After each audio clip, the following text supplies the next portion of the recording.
नमस्कार साथियों। आज हम जिस विषय पर बात करने जा रहे हैं वह है त्राटक और सम्मोहन का गहरा संबंध। आपने देखा होगा, जब हम त्राटक करते हैं तो अपनी आंखों को किसी एक वस्तु पर टिका कर रखते हैं। ये वस्तु कोई दीपक की लौ, काला बिंदु, चंद्रमा, क्रिस्टल, यंत्र अथवा किसी गुरु की छवि हो सकती है। अब जरा सोचिए, क्या होता है जब आप लगातार बिना पलक झपकाए किसी एक वस्तु को देखते रहते हैं? धीरे धीरे आपकी सांस शांत हो जाती है, दिमाग के विचार धीमे पड़ जाते हैं और आपकी चेतना एक अलौकिक मौन अवस्था में पहुंच जाती है। यही तो सम्मोहन का भी पहला चरण है। सम्मोहन की दुनिया में इसे आई फिक्सेशन मेथड कहा जाता है। वहां सम्मोहन विशेषज्ञ किसी को एक चमकती वस्तु, पेंडुलम या अपनी ही आंखों में देखने को कहता है। धीरे धीरे सामने वाला व्यक्ति गहरी ट्रांस अवस्था में चला जाता है। अब आप देखिए, दोनों विधाओं का मूल आधार एक ही है, दृष्टि की एकाग्रता। त्राटक का मकसद है आपकी अंतर्दृष्टि यानी इनर विजन को खोलना। यह तीसरे नेत्र को सक्रिय करता है, जिससे आप सूक्ष्म ऊर्जा और गहरे विचारों को देख पाते हैं। दूसरी ओर सम्मोहन का मकसद है अवचेतन मन की परतों तक पहुंचना, यानी जहां आपकी आदतें, डर और गहरी मान्यताएं छिपी हुई होती हैं।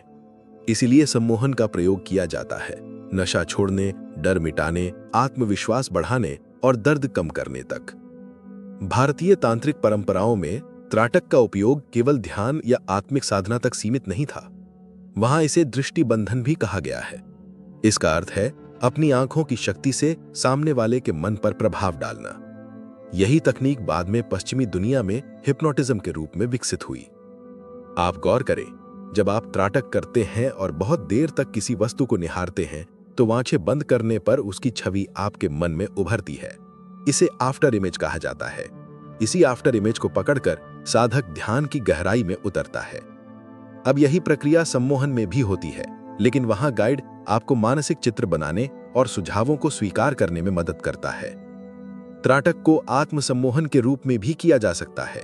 मान लीजिए आप रोज दीपक की लौ पर त्राटक करते हैं और भीतर एक वाक्य दोहराते हैं, जैसे मैं शांत हूं, मैं आत्मविश्वासी हूं। तो धीरे धीरे आपका अवचेतन इन सुझावों को स्वीकार कर लेता है। यही आत्मसम्मोहन की शक्ति है।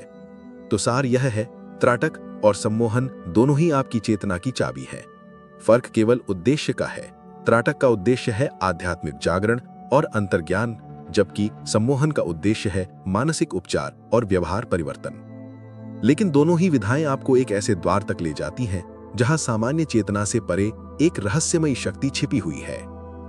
तो अगली बार जब आप त्राटक करें, इसे केवल ध्यान न समझें। याद रखिए, आप उसी प्राचीन तकनीक का अभ्यास कर रहे हैं जो हजारों साल पहले साधकों ने दृष्टिबंधन के रूप में खोजी थी और आज की आधुनिक मनोविज्ञान की भाषा में जिसे हम सम्मोहन कहते हैं।